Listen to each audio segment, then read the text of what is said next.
दुनिया में जब आवाज़ों की भारी भीड़ में जब चुप्पी रहती थी तो एक ही आवाज़ गूंजा करती थी जो सबसे तेज़ धार से कहती थी, चलो बदलेंगे दुनिया। ये आवाज़ उस शख्स की है जो महान सम्राटों से टक्कर लेती थी, किसी बंदूकों से कापा नहीं करती थी, बल्कि एक ऐसा वेपन लेकर चलती थी जिसे महासम्राट जो है कांप उठते थे। इस वेपन से ही भारत जो है इतना ऊंचाई तक पहुंचा। इस वेपन का नाम है अहिंसा। वेपन जो है किसी और का नहीं, हमारे राष्ट्रपिता महात्मा गांधी का है, जो कहते थे अहिंसा परमो धर्म, जिसका अर्थ है कि अहिंसा सबसे ऊंचा धर्म है।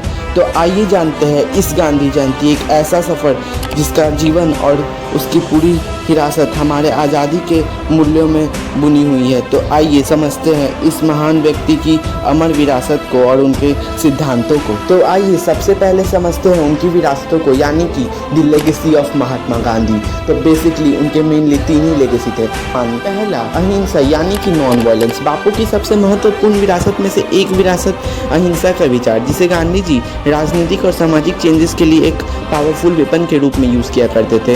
वो बिलीव करते थे कि प्रॉब्लम्स का सॉल्यूशन जो है शांति उपायों से करना चाहिए, जिसके बाद उन्होंने आज़ादी और न्याय के वक्त ये उपाय का यूज़ किया। तो चलिए अब दूसरे लेगेसी को समझते हैं, जो कहता है पब्लिक डिसोबीडियंस। बापू की मेनली 3 विचारों में से एक विचार पब्लिक डिसोबीडियंस भी है, जो कहता है कि अगर सरकार या अधिकारियों द्वारा लिया गया कदम अन्यायी है तो लोग को शांति से विरोध के साथ साथ संवेदनशील प्रदर्शन भी शामिल करना चाहिए। अब third and last legacy of Mahatma Gandhi के बारे में बात करते हैं, जो कहता है सेल्फ सफिशिएंसी, जिसको हिंदी में हम स्वाभिमान भी कहते हैं। गांधी जी से सबसे महत्वपूर्ण भूमिका के रूप में मानते थे। उनका कहना था कि भारत और के लोगों के लिए आर्थिक स्वाभिमान बहुत महत्वपूर्ण है। तो चलिए अब समझते हैं गांधी जी के प्रिंसिपल्स पे, जिस पे हमारे बापू बिलीव किया करते थे कि उनके सिद्धांत क्या थे।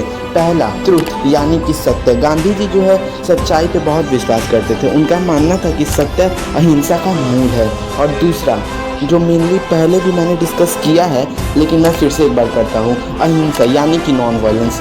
ये हमारे बापू के विचारधारा का केंद्रीय तत्व था। हमारे बापू जो है ज़्यादा से ज़्यादा प्रॉब्लम्स का सॉल्यूशन जो है शांत उपायों से सॉल्व किया करते थे। उनका मानना था कि सोशल और पॉलिटिकल चेंज के लिए अहिंसा सबसे पावरफुल वेपन है। चलिए अब बात करते हैं third and last principle of Mahatma Gandhi, जो कहता है सिंप्लिसिटी यानी कि सरलता। गांधी जी हमेशा से एक सिंपल लाइफ जीना पसंद करते हैं और उनका मानना था कि पर्सनल एंड सोशल डेवलपमेंट के लिए सिंप्लिसिटी जो है एक मेजर रोल प्ले करता है। अब जानते हैं गांधी जी के कुछ ऐसे फिलोसफिकल आइडियाज़ जिसे सुनने के बाद आपकी राष्ट्रभक्ति जाग उठेगी। पहला, सत्याग्रह मजबूतों का अधिकार है। इस फिलॉसफी में गांधी जी जो है सत्य की शक्ति को एक पावरफुल वेपन के रूप में दिखाया करते हैं, जो कि अन्याय के खिलाफ शांति से प्रोटेस्ट में यूज किया जा सकता है। दूसरा फिलॉसफी जिस पे गांधी जी बहुत बिलीव किया करते थे, और मैं खुद भी उस फिलॉसफी पे बहुत बिलीव किया करता हूँ, वो है दुनिया को देखना चाहते हो तो पहले खुद को बदलो। ये फिलॉसफी गांधी जी के मन में तब उठी थी जब उन्होंने लोगों का स्वाभिमान को जगाना चाहा।